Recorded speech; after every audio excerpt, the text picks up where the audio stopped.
Qu'est-ce qui se passe? Alors, le sujet d'aujourd'hui, est-ce qu'un perroquet doit avoir qu'un seul maître? Alors ça, c'est une question qui revient à chaque fois. On avait déjà traité dans un tuto, est-ce qu'il faut mettre son perroquet sur son testament? Sujet sur lequel j'avais dit que c'était ridicule, hein, on ne met pas son enfant sur un testament. Hein. C'est comme un enfant que vous avez là, mais sauf que c'est un enfant qui risque de vivre beaucoup plus vieux que vous. Hein, puisque déjà, un perroquet, en général, un gris d'Afrique, c'est entre 40 et 60 ans. Et on commence à avoir un perroquet souvent aux alentours de l'âge de 20 ans. Donc voilà, c'est difficile d'avoir un perroquet qui ne vous survive pas. Alors Jackson, Arachloroptère, très attaché à son maître. Effectivement, on dit souvent que le perroquet a un seul maître. Elle va avoir son préféré. Ça va dépendre comment vous allez l'éduquer. Mais de là à dire qu'un perroquet va se laisser mourir si jamais il perd son maître, ce n'est pas vrai. Il faut arrêter, ça fait encore partie des légendes. Alors oui, Jackson, si ma femme arrive, vous voyez, tout de suite, hop, c'est protection. Qu'est-ce qu'elle veut? Toi, tu n'as rien à faire ici. Elle montre tout de suite qu'elle est fâchée. Tu n'as pas à t'approcher. Reviens un peu par ici, Sandrine. Passe par là. Passe par là. Voilà, vous allez voir si... Là, elle venait vers elle. Maintenant, si elle vient vers moi, regardez, elle veut me caresser. On va se faire des bisous. Fais-moi un bisou. Ah, vous voyez, là, effectivement, on a une réaction. Ouverture des ailes, protection de son maître. Voilà, etc. Donc, c'est qu'est-ce que tu viens faire là? C'est mon papa. D'accord? Alors, merci, chérie. Là, c'était pour vous montrer qu'effectivement, elle va avoir sa préférence. Hein? Et pourtant, c'est Sandrine qui l'a élevée. Okay? Donc, déjà, pour vous dire qu'il faut définir d'abord c'est quoi le maître du perroquet. Qu'est-ce que le maître du perroquet? Le maître du perroquet, ce n'est pas celui qui va le nourrir. Celui-là, c'est l'éleveur. Alors là, c'est pour les gens qui vont se poser la question, est-ce que je dois prendre un oiseau encore dans le nid et le nourrir pour créer le lien? Non, on ne crée pas le lien comme ça, c'est pas ça être le maître, ça c'est être l'éleveur. Et c'est pour ça que c'est Sandrine qui a eu cette tâche. Sandrine, ma femme, a eu la tâche d'élever Jackson à la cuillère, hein, parce que les gros bébés comme ça se nourrit plus à la cuillère qu'à la seringue, sinon la seringue, ils vont la manger. Ouais. Et en fait, le maître va être celui qui va devenir son compagnon de jeu, d'accord? En sachant que ça va évoluer selon la maturité de votre oiseau. Hein? On va être le compagnon de jeu pendant les 4-5 premières années, hein, avec des gros bébés comme ça, parce qu'après, il va y avoir le problème de la sexualité.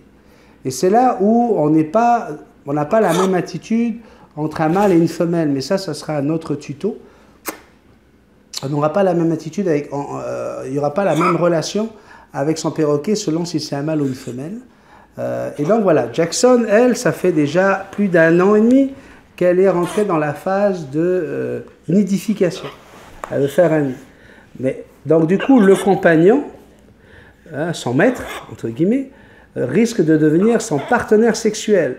Résultat, vous allez avoir des attitudes de l'animal vis-à-vis du maître qui vont être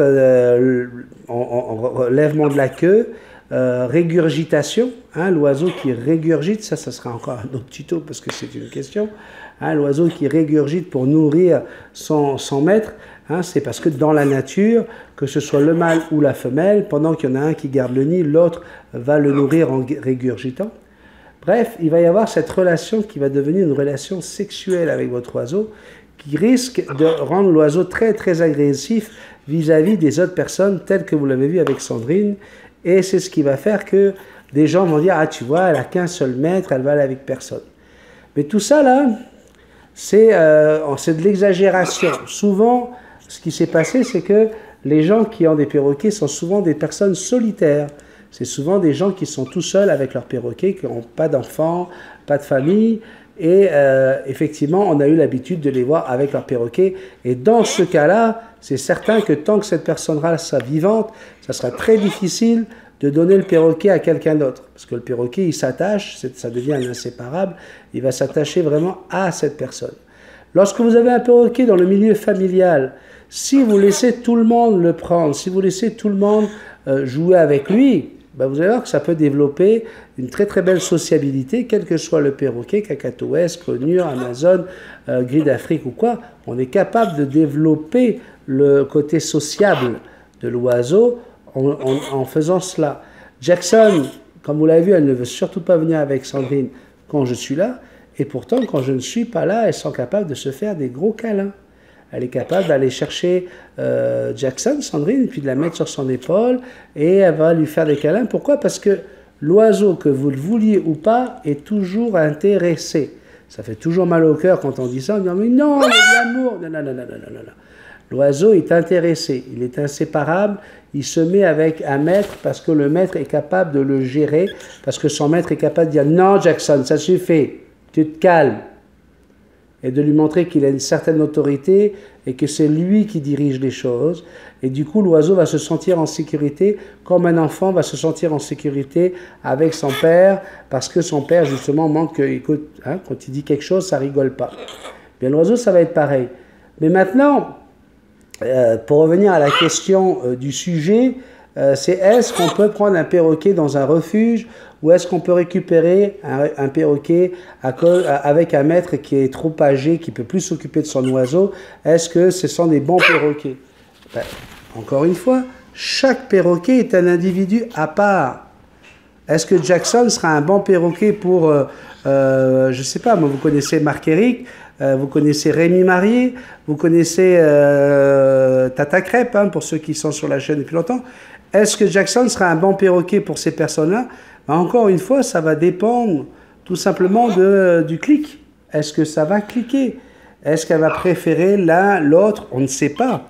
Parce que tout va dépendre de la cohabitation, hein, et comment ils vont pouvoir se synchroniser, les humains, hein, dont on parle, avec Jackson. Donc, mais maintenant, c'est certain que tous les perroquets sont capables de s'adapter. Dans la vraie vie, on dit que les perroquets sont fidèles, et ça c'est vrai. Hein. Si les deux vivent 50 ans, ils vont vivre 50 ans de fidélité.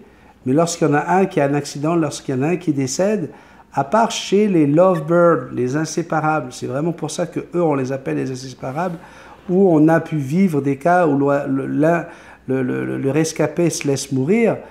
Chez tous les perroquets, ce n'est pas vrai, ce n'est pas le cas. Alors après, il va y avoir des problèmes de piquage qu'on associe souvent à ce problème de dépression suite à la perte de son propriétaire.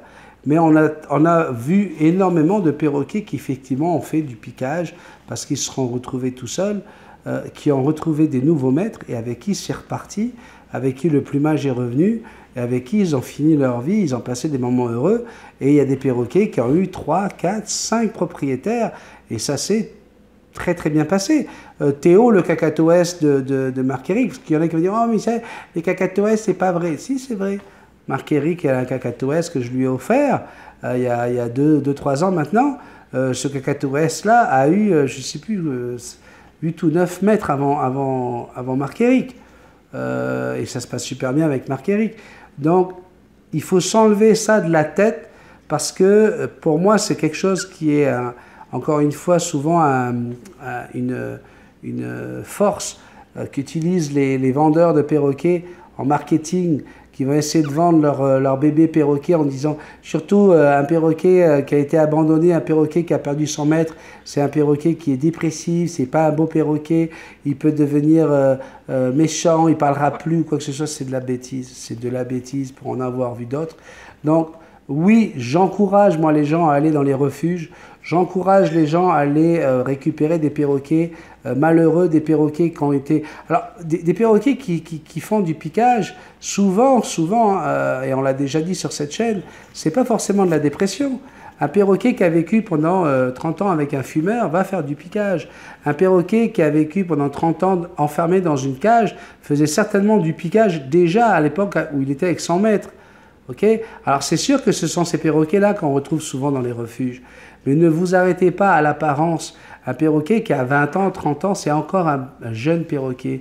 C'est encore un jeune animal qui a le temps de refaire une nouvelle vie et d'aimer un nouveau maître. Donc ne vous bloquez pas là-dessus. N'écoutez pas les arguments de vendeurs qui vous disent qu'il faut prendre un perroquet bébé pour créer le lien, c'est une énorme connerie. Si demain, moi, je venais à partir, eh ben, je peux vous dire que Jackson, elle s'attacherait très très bien à Sandrine. Elle l'a déjà montré là, justement, ces dernières semaines, depuis que j'ai pris un travail qui me prend 10 heures par jour. Donc, non, l'oiseau est capable de... Comment on appelle ça? De s'adapter à toutes les situations. Vous voyez, c'est pas moi qui l'a fait danser, là, c'est Sandrine. Elle regarde Sandrine et elle est en train de faire tout ce que Sandrine lui dit de faire derrière la caméra.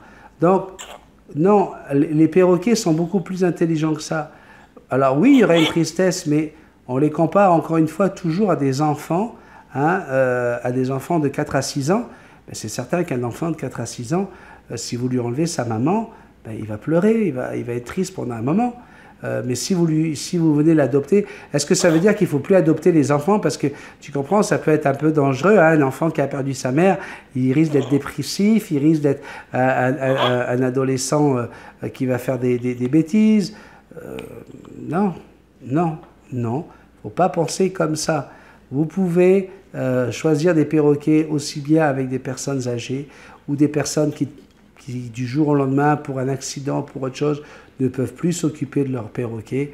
N'hésitez pas. Et si vous allez dans les refuges, je suis persuadé que vous allez pouvoir trouver de très très beaux bébés perroquets. Alors malheureusement, souvent ce qu'on retrouve dans les refuges, le perroquet le plus abandonné du monde des perroquets, c'est le kakatoès.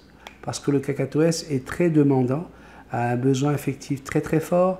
Il peut être très dangereux également lorsqu'on commence à lui caresser le bas de la queue ou le bec, avoir des caresses qui pour lui sont des invitations à une reproduction, à la sexualité. Il peut devenir agressif parce qu'il va prendre votre nez comme un bec et il risque de donner des coups de bec assez importants. Et surtout, le kakatoès a besoin de faire des vocalises 2 à 3 fois dans la journée. Et quand un kakatoès fait des vocalises, ça peut être très très fort. Hein. C'est quelque chose du genre...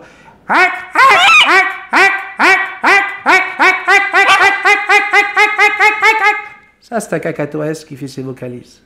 D'accord? Donc, si vous avez des voisins qui habitent juste à côté, si vous êtes en appartement, bien souvent, ça cause des problèmes. C'est papa qui fait le kakatoès, mon bébé. Oui, c'est comme quand toi tu aboies quand tu vas aboyer comme Suki, ben, tu fais des bruits pas mal aussi forts que ça, sinon plus forts. Donc, c'est le perroquet le plus abandonné, le kakatoès. Mais c'est pas le seul. Des gris d'Afrique, des Amazones, des conures. Bref, ça aussi, ça fait partie des choses qui m'agacent. Quand les gens viennent me demander « Ah, je voudrais un perroquet, mais je voudrais un perroquet qui ne crie pas, qui ne vole pas, qui... » Voilà, ben, prends un poisson rouge. Hein? Donc, oui, on peut prendre un perroquet dans un refuge. Oui, on peut prendre un perroquet qui a déjà eu 1 mètre, qui a déjà eu 2 mètres, voire 3 mètres, parce que le perroquet va s'adapter à votre nouvelle vie, va s'adapter à votre maison, il est capable, ils sont assez intelligents pour ça. Donc, c'était un petit tuto pour rassurer tous les gens qui disent « Ah, mais moi, je ne sais pas quoi faire, j'ai envie d'un perroquet, est-ce qu'il faut absolument que je prenne un bébé ?» Oui, mais ça, c'est normal que les éleveurs, que les animaleries vous disent ça. Ce sont des arguments de vente. Et vous savez comment je suis contre tout ce qui est argument de vente, tout comme les produits qu'on vend à nos oiseaux. Eh bien là, c'est pareil. Sauver des perroquets, redonner du bonheur à des perroquets qui sont dans les refuges. C'était le message de ce tuto. Et je vous souhaite bien du bonheur avec un perroquet que vous allez pouvoir rencontrer dans un refuge. Au moins autant de bonheur que moi avec cette grosse fifi, Jackson. Oui, et vous voyez, c'est pas parce que Jackson est heureuse, il lui a fallu une infection pour qu'elle fasse du piquage. Le piquage, là, c'est 90% des problèmes bactériologiques, biologiques, hein, ou des problèmes tout simplement d'infection. Hein, l'oiseau va aller se piquer là où ça lui fait mal. D'accord, Jackson? T'es d'accord? T'es d'accord avec ça? Si le tuto vous a plu, n'oubliez pas de le partager. C'est important de partager son savoir. C'est important de pouvoir sauver d'autres perroquets. Donc c'est grâce à votre partage que vous allez pouvoir le faire. Si vous avez besoin de me demander d'autres tutos, n'hésitez pas à m'écrire à multitaskman777@gmail.com. N'oubliez pas de mettre les petits pouces en l'air, s'il vous plaît. Hein? On met les petits pouces en l'air, Jackson? Les petits pouces en l'air, les petits pouces en l'air, les petits pouces, ça me fait danser. Les petits pouces en l'air, les petits pouces en l'air, les petits pouces, ça me fait danser. Ça me fait danser. Elle danse, Jackson, elle danse. Oh yes! Elle aime quand ça balance. Wouhou! Les petits pouces en l'air. Et puis si tu n'es pas encore abonné à la chaîne Multitaskman, allez viens rejoindre les presque 6000 abonnés déjà qui sont sur cette chaîne. Et puis si tu entends parler de Dragounette, si tu entends parler de Bisou Love, Bisou Boy, Bisou Team, les Bisounours, t'inquiète pas. T'inquiète pas, tu n'es pas sur une autre planète là, tu es sur la bonne chaîne. Mais on est là aussi pour s'amuser, puisqu'ici, on parle de tout et de perroquet. Voilà, voilà. Bisous, à bientôt. Bye.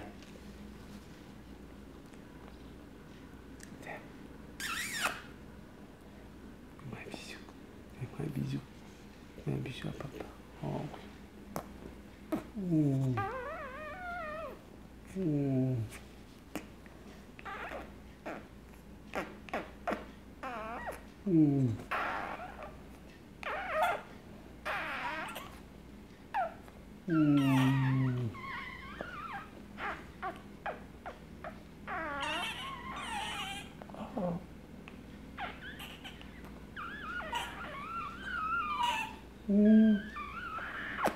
Tu fais le bruit du bisou, toi aussi.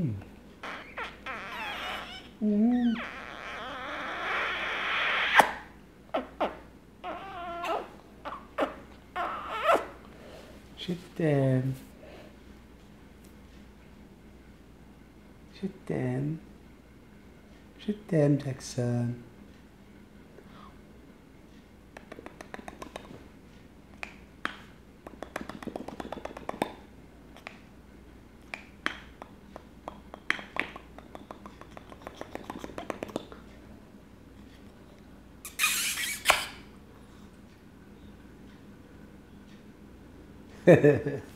Ciao, merci, à très bientôt pour d'autres tutos.